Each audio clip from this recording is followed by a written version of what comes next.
Praise Lord. നിങ്ങളെ എല്ലാവരെയും blessed മോർണിംഗിലേക്ക് യേശു ക്രിസ്തുവിൻ്റെ നാമത്തിൽ സ്വാഗതം ചെയ്യുന്നു.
പ്രിയരെ, അനുഗ്രഹിക്കപ്പെട്ട ഒരു പ്രഭാതം കൂടെ നമ്മുടെ ജീവിതത്തിൽ അനുവദിച്ചു തന്ന വലിയവനായ ദൈവത്തെ നമുക്ക് ഒരുമിച്ച് ചേർന്ന് നന്ദി പറയാം. എത്ര പറയും, ഞാൻ നിന്നതല്ല, എൻ്റെ ദൈവം എന്നെ നിർത്തിയതാണ്. ഒന്നുകൂടെ പറഞ്ഞു കഴിഞ്ഞാൽ 2025 ജാനുവരി മാസം 25-ാം തീയതി വരെയും എന്നെയും എൻ്റെ കുടുംബത്തെയും കണ്ണിലെ കൃഷ്ണമണി പോലെ സൂക്ഷിക്കുകയും വിടുവിക്കുകയും ചെയ്ത വലിയവനായ ദൈവത്തിന് നന്ദി പറഞ്ഞുകൊണ്ട് ഈ പ്രഭാത ചിന്തയിലേക്ക് നമുക്ക് ഒരുമിച്ച് അടുത്തു വരാം. കാലപ്പഴക്കം എൻ്റെ ദൈവത്തിന് പ്രശ്നമല്ല. പ്രിയരെ, പ്രാരംഭവാക്യത്തിലേക്ക് വിശുദ്ധ മാർക്കോസ് എഴുതിയ സുവിശേഷം 5-ാം അധ്യായം അതിൻ്റെ 26-27 വാക്യങ്ങൾ. പല വൈദ്യന്മാരാലും ഏറിയൊന്ന് സഹിച്ച് തനിക്കുള്ളതൊക്കെയും ചെലവഴിച്ചിട്ടും 27-ാമത്തെ വാക്യം. ഒട്ടും ഭേദം വരാതെ ഏറ്റവും പരവശയായി തീർന്നിരുന്ന ഒരു സ്ത്രീ യേശുവിൻ്റെ വർത്തമാനം കേട്ടു.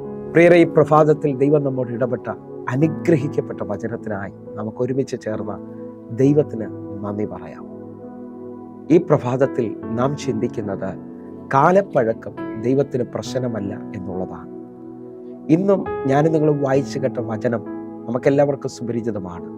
12 വർഷമായി രക്തസ്രാവമുള്ളവൾ, അവളുടെ പേരവിടെ കൊടുത്തിട്ടില്ല, എന്നാൽ വിശ്വാസത്താൽ അവൾ യേശുവിൻ്റെ വസ്ത്രത്തിൻ്റെ തൊങ്ങൽ തൊട്ട് സൗഖ്യം പ്രാപിക്കുകയാണ്. എന്നെ കേൾക്കുന്നവരെ, അവൾ ഇന്നും പ്രസംഗിക്കപ്പെടാൻ കാരണം അവളുടെ 12 വർഷത്തെ രോഗം യേശു മാറ്റി എന്നുള്ളതാണ്. നിങ്ങൾ വിശ്വസിക്കാൻ പറ്റുമെങ്കിൽ വർഷങ്ങളായി നിൽക്കുന്ന നിങ്ങളുടെ ചില വിഷയത്തിനകത്ത് ദൈവം അത്ഭുതം ചെയ്യാൻ ആഗ്രഹിക്കുന്നു. നിങ്ങൾക്കൊന്നുകൂടെ നോക്കാമെങ്കിൽ യോഹന്നാന്റെ സുവിശേഷത്തിൽ കാണാം, ബെഥെസ്ദ കുളക്കടവിൽ 38 വർഷമായി സൗഖ്യം കിട്ടാതെ ഒരു കിടക്കയിൽ കിടക്കുന്ന ഒരു മനുഷ്യനെ കാണാൻ കഴിയും. എന്നാൽ അവൻ്റെ സാഹചര്യം അനുസരിച്ച് ഇനി അവന് സൗഖ്യമില്ല എന്ന് ലോകം വിളിച്ചു പറയുമ്പോൾ യേശു അവൻ്റെ അടുക്കൽ വന്ന് അവനെ സൗഖ്യമാക്കുന്നത് കാണാൻ കഴിയും. നിങ്ങൾ വിശ്വസിക്കാമെങ്കിൽ എൻ്റെ ദൈവത്തിന് കാലപ്പഴക്കം പ്രശ്നമല്ല. വർഷങ്ങളായിട്ട് നിങ്ങളുടെ കുടുംബത്തിൻ്റെ, നിങ്ങളുടെ വ്യക്തിപരമായ ജീവിതത്തിൽ തലമുറയുടെ ആവശ്യങ്ങളിൽ ഇനി വഴിയൊന്നും തുറക്കത്തില്ല എന്ന് പറയുന്ന വിഷയങ്ങളിൽ ഈ പ്രഭാതത്തിൽ വിശ്വസിക്കാമെങ്കിൽ ഈ പ്രഭാതത്തിൽ ദൈവം എന്നോട് നിങ്ങളോട് പറയുന്നു, ഇത് വിടുതലിൻ്റെ പ്രഭാതമാണ്, ഇതൊരു അത്ഭുതത്തിൻ്റെ പ്രഭാതമാണ്. സ്വീകരിക്കാൻ പറ്റുമെങ്കിൽ ഇതാ ഈ ചിന്തിക്കുന്ന 2 വാക്യങ്ങളിൽ നിന്ന് ആഴമായ 3 കാര്യങ്ങൾ ദൈവം നമ്മോട് സംസാരിക്കാൻ പോവുകയാണ്. എന്നെ ശ്രദ്ധിക്കുന്നവരെ, 26-ാമത്തെ വാക്യത്തിൽ നമുക്കൊന്നുകൂടെ ഒന്ന് ചിന്തിക്കാം. 26-ാമത്തെ വാക്യത്തിൽ നിന്ന് 2 ചിന്തകൾ. പല വൈദ്യന്മാരാലും ഏറി ഒന്ന് സഹിച്ച. ഇവിടെ നിങ്ങൾക്ക് ആഴം കാണാൻ കഴിയും. ഈ സ്ത്രീ പല വൈദ്യന്മാരാലും ഏറി ഒന്ന് സഹിച്ചു. ഈ വാക്യത്തിന്റെ ആഴത്തിൽ നമുക്ക് മനസ്സിലാകും, ഇവള് പല വൈദ്യന്മാരുടെ അടുക്കൽ പോവുകയും ഓരോ വൈദ്യന്മാരുടെ അടുത്ത് ചെല്ലുമ്പോഴും 1-ാമത്തെയും 2-ാമത്തെയും അപ്പോയിൻമെന്റുകളിൽ ഇതിന് പരിഹാരം കിട്ടുമെന്ന് അവൾ ആശ്വസിച്ചിട്ടുണ്ടാകാം. പക്ഷേ മുമ്പോട്ട് പോകുമ്പോൾ ഒന്നും കാണാതെ വരുന്ന അനുഭവം.